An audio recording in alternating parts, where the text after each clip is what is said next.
আগে নিচে যাব।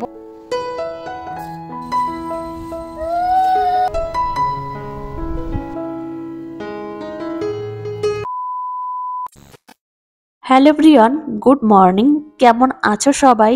আশা করছি তোমরা যে যেখানেই আছো প্রত্যেকেই খুব ভালো আছো। আমিও তোমাদের ভালোবাসায় বেশ ভালোই আছি।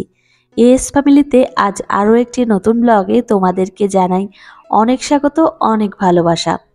তো আজ হলো মঙ্গলবার আর এখন ঘড়িতে সময় হতে চলেছে সকাল 8:30 মতো। আর তোমাদেরকে সাথে নিয়েই আজকের ব্লগটি এই সকাল থেকেই শুরু করছি। তো চলো তোমরা দেখতে থাকো, আশা করছি তোমাদের খুব ভালো লাগবে। আজকে সকালবেলায় আমার শাশুড়ি মা আর শ্বশুর মশাই রুটি খাবে। সব মিলিয়ে 5টা মতো রুটি বানাতে হবে। আর তোমাদের দাদা ভাই আজকে সকালে আর রুটি খাবে না, ও পান্তা ভাত খাবে। পান্তা ভাত অনেক দিন খাওয়া হয় না, তো ও বললো কি তাহলে রুটি আর বানাতে হবে না, তাহলে পান্তা ভাত খাবো। আর বেশ ভালোও লাগে, এখন যে পরিমাণে গরম শুরু হয়েছে পান্তা ভাত খেলে শরীরটাও বেশ ঠান্ডা থাকে, খুব ভালো লাগে খেতে। আর এখন একটা রুটি আমি ভিজিয়ে রাখলাম, মানে ধুয়ে রাখলাম। এই রুটিটা আমার মেয়েকে খাওয়াবো। আর বেশ অনেক দিনই হয়েছে ওকে সকালের দিকে রুটি খাওয়ানো হয় না। তো রুটিটা আমি জল দিয়ে ধুয়ে একটু জল ছড়াতে দিয়েছি। আর এদিকে মামামের জলের বোতলের মধ্যে জল ভর্তি করে রাখছি। আদিশ্রী ঘুম থেকে উঠে গেছে, বেশ অনেকক্ষণই হয়েছে, শুনতে পাচ্ছিলাম ওর কথা। তো ওর বাপি ওর কাছে রয়েছে জন্য আমার কাছে তেমনভাবে আসেনি। তো এদিকে কাউ মিল্ক আমি এখন ফুটিয়ে নিচ্ছি, আর জলের বোতলে জল ভর্তি করা হয়ে গেছে, একটা টেনশন গেছে। তো আমার মেয়েকে সারাদিন এইভাবে অনেকটা পরিমাণে জল খেতে দিই। তো জলের বোতলটাতে এখন তেমনভাবে জলও খায় না, আর মানে এখন বোতলে জল খেতেই চায় না, এখন গ্লাসে জল খায়। আদিশ্রীকে যখনই আমি রুটি খাওয়াই তখনই এইভাবেই আমি ওকে রুটি খাওয়াই। প্রথমে রুটিটা জল দিয়ে ধুয়ে নিই, তারপর রুটির গায়ে জলটা শুকিয়ে যায়, একটু শুকনো শুকনো হয়, মানে জল ছড়াতে দিই রুটিটাতে। তারপর এইভাবে ছোট ছোট করে ছিঁড়ে আমি কাউ মিল্কের মধ্যে ভিজিয়ে রাখি। তো খাবারটা এইভাবে আমি একটু রেস্ট দিলাম। আর এখন বাইরে এসেছি, বাইরে এসে মাম্মামকে এখন জল খেতে দিয়েছি, আর এখন জল খাচ্ছে। রাস্তার দিকেই দাঁড়িয়ে রয়েছে, ওর ব্রাশটাও নিয়ে এসেছি।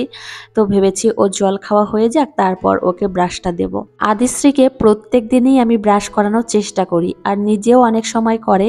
আবার এমন হয় যে নিজে ব্রাশ করতেও চায় না, আর আমি যখন ব্রাশ করিয়ে দিতে যাব তখনও ব্রাশ করবে না।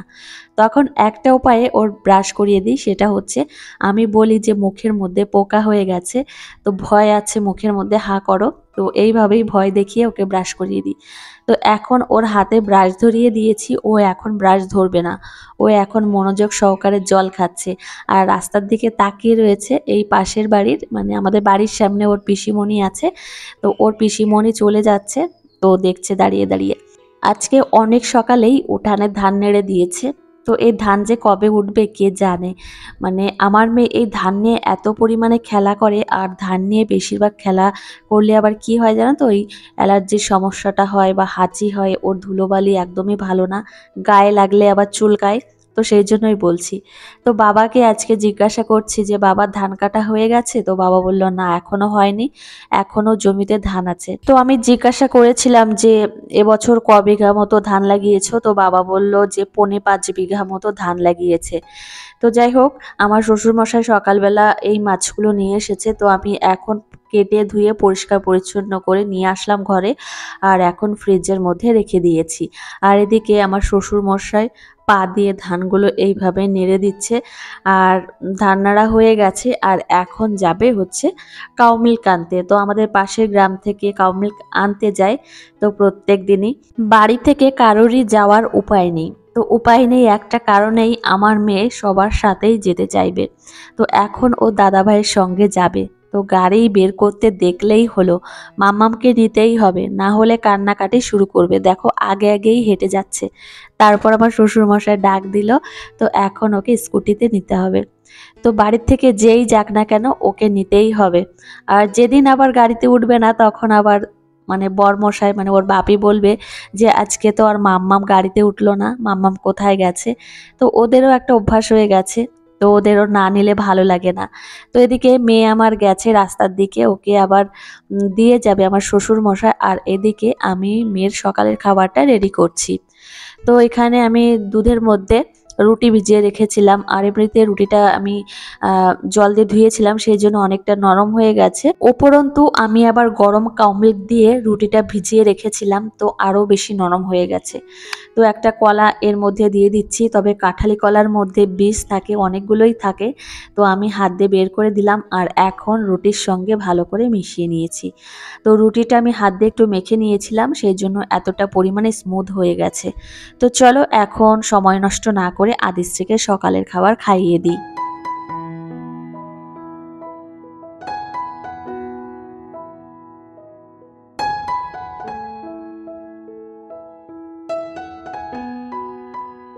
আদিশ্রীকে সকালের খাবার খাওয়ানোর পরপরই আমি স্নানটা সেরে নিয়েছি। তারপর এখন দোতলাতে আসলাম। দোতলাতে সেই সকাল থেকে আর আসাই হয়নি, মানে ঘুম থেকে উঠে সেই নিচে চলে গেছি আর আসা হয়নি। তো এখন এই যে এসেছি, এসে এখন বিছানার চাদরটা চেঞ্জ করে নেব। তো বেশ অনেক দিনই হয়েছে বিছানার চাদরটা চেঞ্জ করা হয় না, তো ভাবলাম চেঞ্জ করা যাক। আর আমার ননদ মানে দিদি আমাকে একটা বিছানার চাদর দিয়েছে ঘর উদ্বোধনের দিন, মানে যেদিন আমরা গৃহপ্রবেশ করি সেদিন দিদি একটা বেডশিট এনেছিল। তো সেই বেডশিটটাই এখন আমি এই খাটে বিছিয়ে দেব। তো চলো কেমন বেডশিট এনেছে তোমাদেরকেও দেখাবো। আমার খুব ইচ্ছা জানো তো যে আমার 4-5টা মতো বিছানার চাদর থাকবে, আমি এই খাটের উপরে পাতবো একটার পর একটা, দেখতে বেশ ভালো লাগবে। তো বিছানার চাদরগুলো অবশ্যই দেখতে খুব সুন্দর হতে হবে, আবার কালারটাও সুন্দর হতে হবে। তবে এই বিছানার চাদরগুলো বেশ ভালো লাগে। আমি যখন নিচে থাকতাম তখন একটা কিনেছিলাম অরেঞ্জ কালারের, তো একই সঙ্গে কিনেছিলাম, আমার বোনকে একটা দিয়েছিলাম আর আমি একটা কিনেছিলাম। তো এটাও বেশ ভালো লাগছে, একটু হালকা, মানে এটা কি কালার বলবো, এটা হয়তো অরেঞ্জও না আবার হলুদও না, কেমন একটা কালার, মানে পোড়া মাটি বা ইটের কালার হয়তো এরকম একটা। তো যাই হোক, বিছানার চাদরটা আগে ভালো করে চারিপাশ দিয়ে সেট করে নিই, তারপর তোমাদেরকে দেখাচ্ছি ফুল লুকটা। আর তবে দেখতে বেশ ভালোই লাগে এই বিছানার চাদরগুলো, মানে অনেক দিনের শখ ছিল জানো তো যে এরকম বিছানার চাদর আমি আমার খাটে বিছাবো। সত্যি আমার আশাটা পূর্ণ হয়েছে সেই আগের থেকেই। আমি যখন দোতলাতে আসি সব সময় চেষ্টা করি আমার মেয়েকে সঙ্গে নিয়ে আসার, তো ওকে নিচে রেখে আমি কখনোই আসতেই চাই না। আর যদিও আসি, ও যদি ওর দাদাভাইয়ের সঙ্গে থাকে তাহলেই আমি আসি, না হলে আসি না। তো একা একা যদি সিঁড়ি বেয়ে চলে আসে সেটাই ভয় করে। তো এই যে দেখো ফাইনালি তোমাদের একটু দেখিয়ে দিচ্ছি, বেশ সুন্দরই লাগছে দেখতে। নতুন জিনিস সবসময় সুন্দরই লাগে, আর ইচ্ছা আছে যে 4-5টা বিছানার চাদর আমি কিনবো। তো সেগুলো আমি একটার পর একটা বিছানায় পাতবো, আর দেখতেও বেশ ভালো লাগবে। আর তবে আমার একটা জিনিস সবসময় পছন্দ না, সেটা হচ্ছে মানে যে বিছানার চাদরই কিনবো তার সঙ্গে যদি পিলো কভার না থাকে আমার ভালো লাগে না। তো যদি পিলো কভার না থাকে সত্যি অসুবিধা হয়, আমি আবার পিলো কভার কোথা থেকে আনবো। তো বেডশিটের সঙ্গে যদি ম্যাচিং করে পিলো কভার থাকে তাহলে খুব ভালো লাগে। তো এই হচ্ছে ব্যাপার। তো এখন আমি ঘরটা খুব সুন্দরভাবে ঝাড় দিয়ে নিচ্ছি, তবে অনেক দিন মোছা হয় না। সেই আমি মুছেছি মানে ঘরে ওঠার দিন, না ঘরে ওঠার দিন না, তার আগের দিন মুছেছি। তো তারপরে আর মোছাই হচ্ছে না, সময়ই পাচ্ছি না, কি আর করব। দেখো বিছানাটা কত সুন্দরভাবে গুছিয়েছি, আমার মেয়ে সমস্ত কিছু এলোমেলো করে দিচ্ছে। হ্যাঁ, তুমি কি করেছো মা? বিছানাটা কত সুন্দর টান টান ছিল মা। চলো চলো, 12টা বেজে গেছে মা, খেতে হবে, চলো স্নান করতে হবে, অনেকটা দেরি হয়ে গেছে। এসো এসো এসো, এই তো গুড গার্ল মা। মা তোমার চুলগুলো কোথায় গেছে মা? জাদু হয়ে গেছে, ম্যাজিক। চলো মা এসো। তো দেখো 12টা 10 বেজে গেছে, তো এখনও দোতলাতে রয়েছি, এখন যাবো নিচে, মেয়েকে আবার খাওয়াতে হবে, স্নান করাতে হবে। হ্যাঁ মা বলো বলো, চলো চলো চলো চলো। তোমাদের একটু ঘড়ির দিকে চোখ বুলিয়ে দিলাম। তো এখন 12টার বেশি বাজে, দোতলাতে ছিলাম, তারপর ওইখানে কিছু কাজকর্ম করেছি, সেজন্য একটু দেরি হয়ে গেছে। তো এখন আমি নিচে এসেছি, মেয়েকেও সঙ্গে নিয়ে এসেছি, আর এখন বেলের শরবত তৈরি করব। আদিশ্রী বেলের শরবত খেতে খুব পছন্দ করে, সেই জন্যই আমার শ্বশুর মশাই প্রত্যেকদিন সকালবেলায় চেষ্টা করে বেল কিনে আনার। তো আদিশ্রী খায় যেহেতু সেই জন্যই। আর বেল খাওয়া খুবই ভালো, আমাদের বাড়ির প্রত্যেকেই বেল খায় সকালের দিকে, বিশেষ করে বাসি পেটে বেল খায়। তো যাই হোক, এই যে দেখো বেলের শরবত তৈরি হয়ে গেছে। শুধুমাত্র বেলের শরবতই খাওয়াবো, এখন আর কিছু খাওয়াবো না, ডিম সিদ্ধও খাওয়াবো না। আর বেশ অনেক দিনই হয়েছে ওকে ডিম খাওয়াই না। তো মাঝখানে এত পরিমাণে গরম শুরু হয়েছে, সেই গরমের কথা মাথায় রেখেই ওকে ডিম সিদ্ধ খাওয়াচ্ছি না, তবে ভেবেছি যে এখন থেকে 2-1টা করে খাওয়াবো। তো এদিকে মেয়েকে নিয়ে এসেছি বেলের শরবত খাওয়াবো, আর আমার মেয়ে টিভির দিকে তাকিয়ে রয়েছে। তো ও দাদাভাই কার্টুন চালিয়েছে, কার্টুন দেখছে। বাচ্চাদের কার্টুনের প্রতি একটা আলাদা ধরনের নেশা থাকে, ওরা খুব ভালোবাসে কার্টুন দেখতে। তো আমার শ্বশুরমশাই প্রত্যেকদিন নিয়ম করেই কার্টুন দেখে, বাটুল দেখে, নাটবল্টু দেখে, আবার গোপাল ভাঁড় দেখে। তো আমার শ্বশুরমশাই দেখছে জন্য আমার মেয়ে এইভাবে তাকিয়ে তাকিয়ে দেখছে। তো চলো আদিশ্রীকে এখন খাইয়ে দিই। আদিশ্রীকে বেলের শরবত খাওয়ানোর পরপরই ওকে স্নান করিয়ে নিয়ে এসেছি একদম কলপাড় থেকেই। তো আমাদের উঠানে তো ধান রয়েছে, সেই জন্য ওকে বাথটবে বসিয়ে স্নান করানো হচ্ছে না, কলপাড় থেকেই স্নান করিয়ে নিয়ে আসছি। আর হয়তো আবার 3 দিন কি 4 দিন মতো ধান নাড়তে হবে, তারপর আবার বস্তাবন্দি করে রেখে দেবে। তো একদিন হয়তো বৃষ্টি পেয়েছিল ধানে, তো সেই জন্যই এই ধানগুলো একটু রোদ্রে দিচ্ছে।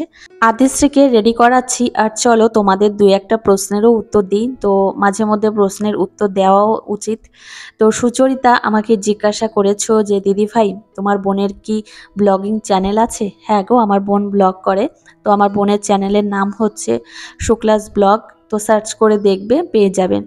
আর সোনালী বৈদ্য আমাকে জিজ্ঞাসা করেছো যে তোমার বোন তো মাঝে মধ্যে টুকটাক অনেক জিনিসই তোমাকে কিনে দেয়, মানে শপিং করে, টুকটাক জিনিস দেয়, তোমাকে তো দেখি না, তুমি কি দাও না? তো দেখো আমার বোন, ও আমাকে মাঝে মধ্যে অনেক জিনিস দেয়, তোমরা তো দেখতেই পাও ওর ব্লগে। আমি তেমনভাবে কোনো কিছু ওকে দিই না, হয়তো কোনো একটা অনুষ্ঠান হলো তখন হয়তো কিছু দিলাম, কিন্তু ক্যামেরার সামনে হয়তো দেখানো হয় না। তো আমি সত্যি বলতে মন থেকেই বলছি, আমার বোনকে তেমন কিছু আমি দিই না কখনোই, আমার বোনই আমাকে দেয়। তো মামামকে তো রেডি করানো হয়ে গেল, আর এখন ওর জন্য কি রান্না করব সেটাই ভাবছি। তো আগে নিচে যাব, তারপর দেখব যে কি রান্না করা যায়।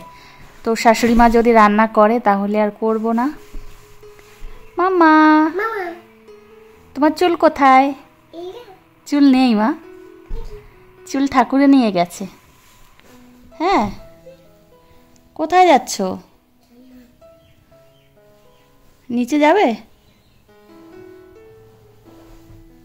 আচ্ছা, তোমাদেরকে আমি জানিয়েছিলাম যে আমি রান্না করব, কিন্তু নিচে এসে দেখি আমার শাশুড়ি মা কাঁচকলা আর আলু দিয়ে তরকারি করছে। তো আমাকে বলল আলাদা করে আর রান্না করতে হবে না মামামের জন্য, তো এই কাঁচকলার তরকারি রান্না করছি, তো এটা দিয়েই খাইয়ে দিও। তো সেই জন্য আমি আর রান্না করলাম না। সোনালী বৈদ্য, তুমি কথাটা ঠিকই বলেছো, যেটা চোখের সামনে দেখেছো সেটাই বলেছো। সত্যি বলতে আমার বোন আমাকে অনেক জিনিসই, ছোটোখাটো অনেক জিনিসই দিয়ে থাকে, কিন্তু আমি ওর মতো করে দিই না। তো এখন থেকে চেষ্টা করব টুকটাক জিনিস, মেয়ে বলছি, সরি, আমার বোনকে দেওয়ার চেষ্টা করব টুকটাক জিনিস। আচ্ছা, যে কথাটা বলবো সেটা হচ্ছে, আমি আমার মেয়ের থালায় অনেকগুলো ভাত নিয়েছিলাম, তো ওইখান থেকে আমি অনেকগুলো ভাত নামিয়ে রেখেছি। তো আমার মেয়েকে দেখবে বাটিতে ভর্তি করে আমি ভাত দিই, তো একটা মাপ হয়ে গেছে। আর এইভাবে আলাদা করে হাতা দিয়ে যদি আমি ভাত তুলতে যাই তাহলে একটু বেশি হয়ে যায়। তো ভাত নামিয়ে রেখেছিলাম, তারপর ওকে খাইয়ে দিয়ে আমরা একটু ছাদে এসেছিলাম। ছাদে এসে দেখি তোমাদের দাদাভাই কাজ করছে, আর টিনের চালার নিচে লাইট বসিয়েছে, এত সুন্দর হয়েছে, তোমাদের একদিন রাতের বেলায় দেখাবো। তারপর আদিশ্রীকে আমি ঘুম পাড়িয়ে দিয়েছি। তোমাদের সঙ্গে কথা বলতে বলতে ভিডিওটা অনেকটা দূরই এগিয়ে গেছে, আর এখন সন্ধ্যার সময় ওর খাবার রেডি করছি। আর এখন কর্নফ্লেক্স আমি কাউ মিল্কের মধ্যে এইভাবে ভিজিয়ে রাখছি 10 মিনিটের জন্য। আর হরলিক্স শেষ হয়ে গেছে, তো মামাকে হরলিক্সটা খাওয়াতে পারছি না, বরমশাইকে আবার আনতে বলতে হবে, তারপর থেকে ওকে আবার খাওয়ানো শুরু করব। তো এই যে 10 মিনিট বাদে এসেছি, আর এসে দেখলাম যে খাবারটা একদমই রেডি হয়ে গেছে। তো এখন খাওয়ার মতো উপযুক্ত হয়ে গেছে, আর এখন আদিশ্রীকে খাওয়ানো যাবে। তো এইভাবে কর্নফ্লেক্স খাওয়ানো শিখেছি একজন দিদিভাইয়ের কাছ থেকে। আগে আমি কর্নফ্লেক্স